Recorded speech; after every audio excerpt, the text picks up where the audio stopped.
പണ്ടേ ഒരു 4 വർഷം മുമ്പ് ഞാൻ ട്രിവാൻഡ്രത്ത് ഹോം ഷെഫായിരുന്ന സമയത്ത് എനിക്ക് ഒരുപാട് ഓർഡർ കിട്ടിയ ഐറ്റമാണ് ഈ ഒരു സ്പെഷ്യൽ ചിക്കൻ തോരൻ. ഈ ഒറ്റ ഐറ്റം മതി ഒരു പറ ചോറ് കഴിക്കാം. അപ്പോൾ അതിന് വേണ്ടിയിട്ട് തേങ്ങയിലേക്ക് മഞ്ഞൾപ്പൊടി, മുളക് പൊടി, ഗരം മസാല, കുറച്ച് ജീരകം, കറിവേപ്പില, കുറച്ച് ഉപ്പ് ഇതെല്ലാം ഇട്ട് നന്നായിട്ടൊന്ന് മിക്സ് ചെയ്ത് നമുക്ക് മാറ്റി വെക്കാം. ഇനി ഒരു മൺചട്ടിയിലേക്ക് കുറച്ച് വെളിച്ചെണ്ണ ഒഴിക്കുക. അതിനകത്തേക്ക് കടുക്, ഇഞ്ചി വെളുത്തുള്ളി പേസ്റ്റ്, വറ്റൽ മുളക്, കറിവേപ്പില ഇട്ട് നന്നായിട്ടങ്ങ് മൂപ്പിക്കാം.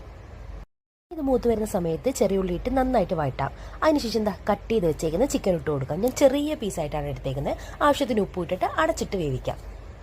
അടച്ച് വെച്ച് വേവിക്കുമ്പോഴത്തേന് ഇതിനകത്ത് നിന്ന് വെള്ളമൊക്കെ ഇങ്ങനെ ഇറങ്ങി വരും. അതേ സമയത്ത് നമുക്ക് മഞ്ഞൾപ്പൊടി, മുളക് പൊടി, മല്ലിപ്പൊടി, കുരുമുളക് പൊടി, കുറച്ച് ഗരം മസാല ഇട്ട് നന്നായിട്ട് അങ്ങ് വഴട്ടിയെടുത്തോ.